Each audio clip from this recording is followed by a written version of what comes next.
rod fishing, and fishing net is when they cast a net onto the fish and then grab them, right? So these fishing nets are actually called marine debris, and they're called fishing gear debris.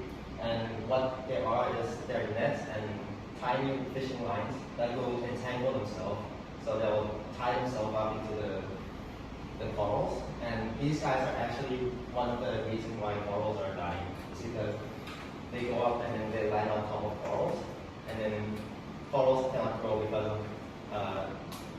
of the weight on top of them. And once these things grow on top, they can allow the corals to grow and rejuvenate themselves.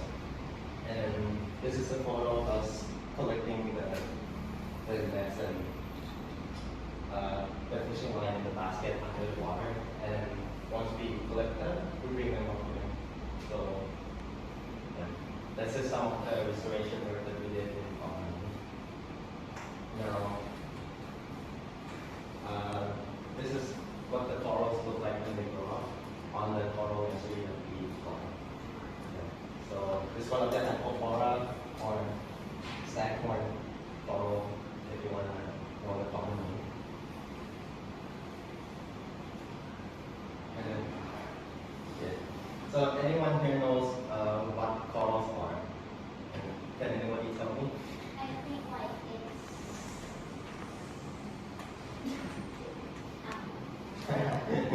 So many people still don't know what corals are actually are.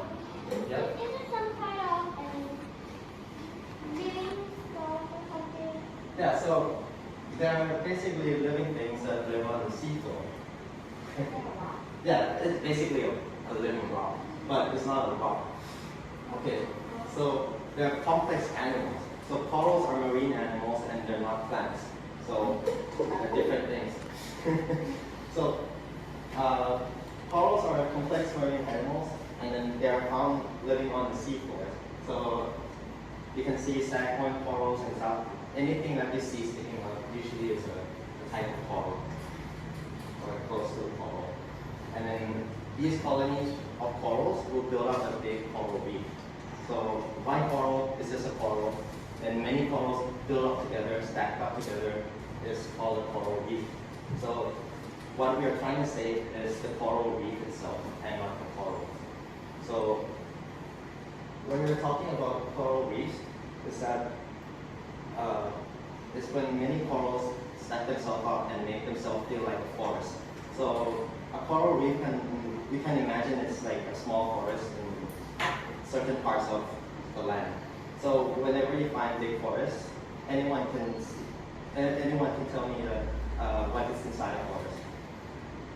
And then what do you think about animals living inside the forest? Crab. What? Crab. In the forest? Oh, in the forest. Yes. Birds. Birds? Anything else? What? Yes. Deers? Yeah, deers. And then what else? Fish. Fish in the forest? Oh, but maybe not. Yes? Snake. Yeah, snake. Tiger, yeah. Yeah, bear, definitely. So you can see that there are like, even just you listing is already 5 animals you can think of living in the forest. So think of a coral reef as an underwater forest where all the fish and all the animals under there is basically the same thing.